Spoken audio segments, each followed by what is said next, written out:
Hello दोस्तों, नमस्कार। स्वागत है आप सभी का एजुकेशन मंत्रा में। दोस्तों, बात करेंगे झंझटों के मकड़ जाल में फंसी 69,000 शिक्षक भर्ती। 69,000 शिक्षक भर्ती ऐसी है जो अभ्यर्थियों का खून चूस रही है। पिछले 1.5 से 2 वर्ष की समयावधि अगर एग्ज़ाम के बाद से जोड़ें तो काफ़ी समय बीता, और इसके पहले से अगर नोटिफिकेशन, इसकी आबो हवा के बारे में चर्चा करें, तब से मतलब यूपी टेट जब हुआ उसके बाद से ये था कि 69,000 आएगी। बीएड कैंडिडेट्स को पहली बार इंक्लूड किया गया, भारी तादाद में यूपी टेट में लोगों ने अपीयर किया। फिर इसके बाद 69,000 में पार्टिसिपेट किया, बड़े जोश खरोश से सबने पार्टिसिपेट किया था। और माननीय मुख्यमंत्री योगी आदित्यनाथ जी ने ये कहा भी था जनवरी में एग्ज़ाम के बाद कि आपको फरवरी में ही नियुक्ति पत्र मिल जाएंगे, रिजल्ट आ जाएगा, सब कुछ हो जाएगा। लेकिन इस दौरान क्या हुआ, 7 जनवरी का जो शासनादेश निकला उसने समझ लीजिए पूरी तख्ती पलट दी 69,000 शिक्षक भर्ती की, मतलब पटरी से उतार के रख दिया। चूँकि ऐसा शासनादेश था जिसने विवादों के साये को जन्म दिया, और ये विवादों का साया इतना लंबा चला गया कि अंतहीन विवाद आते गए। इसके बाद समझ लीजिए कोर्ट के घटनाक्रम में आपने देखा ही होगा, एमआरसी आया, ईडब्ल्यूएस आया, एनसीबीसी आया, एससीबीसी आया, पीएच 4% आया, और तमाम सारे मुद्दे आए जो कि लगातार बींधने का कार्य कर रहे हैं 69,000 शिक्षक भर्ती का। तो इसी परिप्रेक्ष्य में आज चर्चा करने वाले हैं कि सुप्रीम कोर्ट में अभी अटका पड़ा है 40-45 वर्सेस 60-65 का आर्डर। 37,339 सीटें रिजर्व सहित बीएड एंट्री पर भी अभ्यर्थियों को उपापोह है।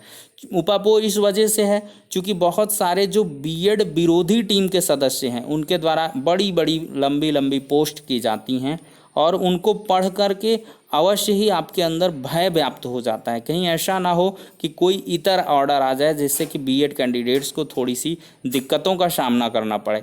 क्योंकि रेट्रो प्रोस्पेक्टिव इन नेचर जो अमेंडमेंट हुए हैं वो कहीं ना कहीं चिंता के विषय रहे हैं हमेशा से। लेकिन कोर्ट में जब बहस हुई उस दौरान ललित साहब के भी कमेंट और जो एडवोकेट्स की ब्रीफिंग और उसके अकॉर्डिंग जो बहस हुई उसके लिहाज से कहा जा सकता है कि बीएड कैंडिडेट्स एकदम से सेफ़ ही हैं, कोई प्रॉब्लम नहीं है। लेकिन ऑर्डर में जब तक लिख के ना आ जाए कि BEd candidate are totally safe, तब तक जो है आप लोग मुश्किल में ही रहने वाले हैं। इसी तरह के तमाम जो है उपापोह का दौर आपका डिवीज़न बेंच के ऑर्डर के पहले भी चल रहा था। जब ऑर्डर आया तब सारी की सारी जो तस्वीरें हैं वो स्पष्ट हो गई थी। तो सबसे पहले दोस्तों चर्चा कर लेते हैं कि सुप्रीम कोर्ट में 69,000 शिक्षक भर्ती का जो ऑर्डर है वो 40-45 वर्सेस 60-65 पर है।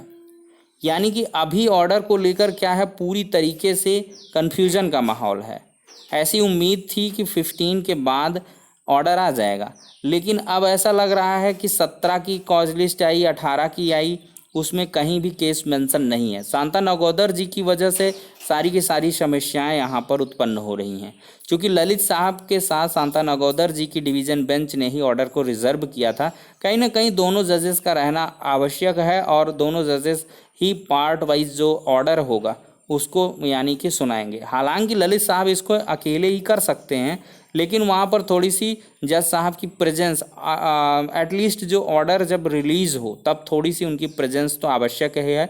तो इसी वजह से ऐसा एडवोकेट्स के द्वारा बताया जा रहा है कि शांता नगौदर जी जब आ जाएंगे तो ऑर्डर आपका जल्दी देखने के लिए मिल जाएगा।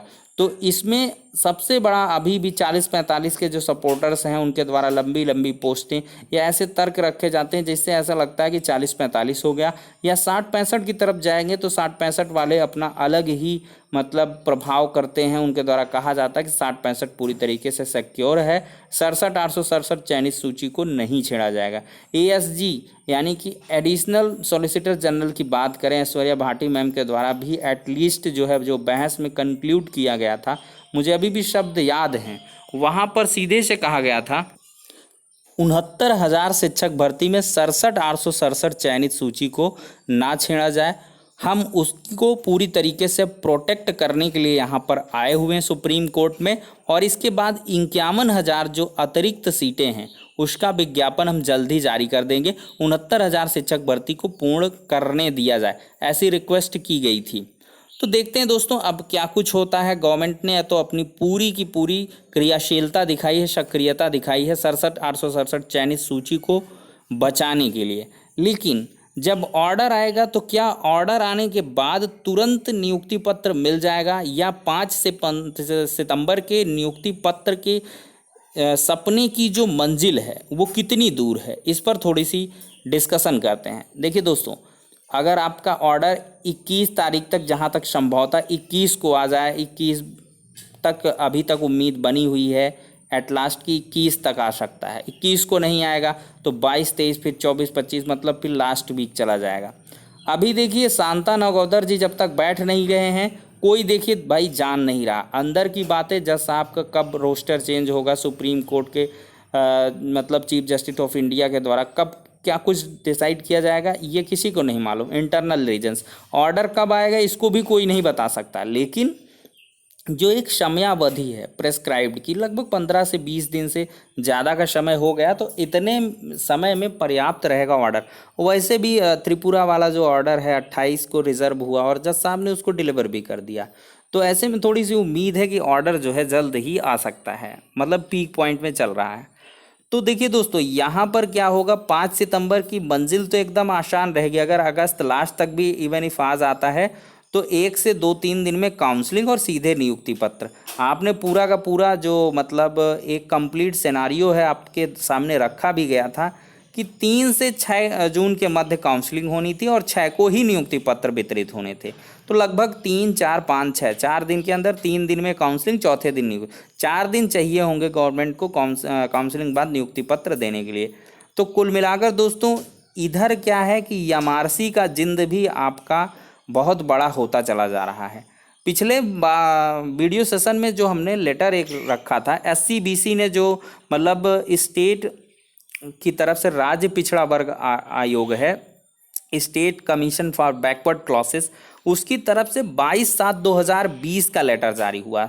उसमें आपने ऊपर हमने थोड़ा सा नोटिफाई नहीं कर पाए थे, वहाँ पर वो रिमाइंडर है। हमने साफ साफ थंबनेल में भी बताया था कि ये रिमाइंडर भेजा गया, मतलब फिर से दोहराया गया है, उनको याद दिलाया गया सचिव साहब को कि 22/7/2020 को तक आपको जवाब देना था, लेकिन आपने नहीं दिया। तो फिर से ऐसा जिनके द्वारा रिमाइंडर भिजवाया गया, जो उसमें पिटीशनर पक्ष हैं या जो मतलब चयनितों की एक सूची भी है, उनके जो सवाल जवाब है उनको जवाब देना।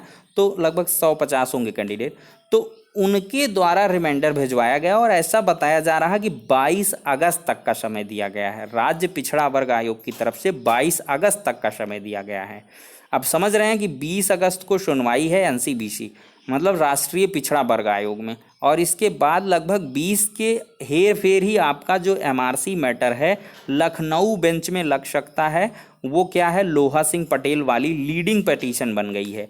लोहा सिंह पटेल में सारी की सारी याचिकाओं को कनेक्ट कर दिया गया है और सम्मिलित सुनवाई होगी, जिसमें टॉप मोस्ट सीनियर एडवोकेट जो लखनऊ बेंच के हैं वो अपीयर हो रहे हैं, जिसमें JN माथुर साहब भी आ रहे हैं, और इसके बाद जो है उसमें जो है चंद्रा साहब भी देखने के लिए मिलेंगे, और इसके बाद SK कालिया साहब, इस प्रकार के कई सारे 3-4 सीनियर एडवोकेट्स आ रहे हैं जो कि MRC के सपोर्ट में बहस करेंगे। मतलब कि स्पष्ट है चीज़ें कि MRC मैटर पर होल सोल तरीके से बहस होगी। फाइनली जज साहब इसको फाइनल भी करना चाहते हैं, तो इस वजह से MRC मैटर काफ़ी गंभीर है। NCBC में क्या करे गवर्नमेंट, पहले 20 तारीख को 20 अगस्त को पक्ष रख के मजबूती के साथ हर एक स्थितियों को क्लियर करे, जिससे कि जो NCBC ने रोक लगा रखी कम से कम वो तो दूर हो जाए। क्योंकि ऑर्डर आने के बाद अवश्य अगर NCBC के जो रोक को अगर नहीं हटवाया जाता तो अवश्य ही NCBC के द्वारा कोर्ट में अपील कर दी जाएगा, और जिससे समस्याएं देखने के लिए मिल जाएंगी, क्योंकि स्पेशल राइट्स NCBC को मिले हुए हैं, एक कॉन्स्टिट्यूशनल बॉडी है। तो इस वजह से इस पर भी नज़र आपको दौड़ानी होगी। तो NCBC, SCBC, MRC ये कुछ ऐसे मैटर हैं जो कि बाधा क्रिएट कर सकते हैं। वहीं पर रिवाइज्ड आंसर की मुद्दे को भी आपको भूलना जो है गलती करने जैसा है, क्योंकि रिवाइज्ड आंसर की का मुद्दा भी यही 20-25 के दरमियान आपका लग जाएगा।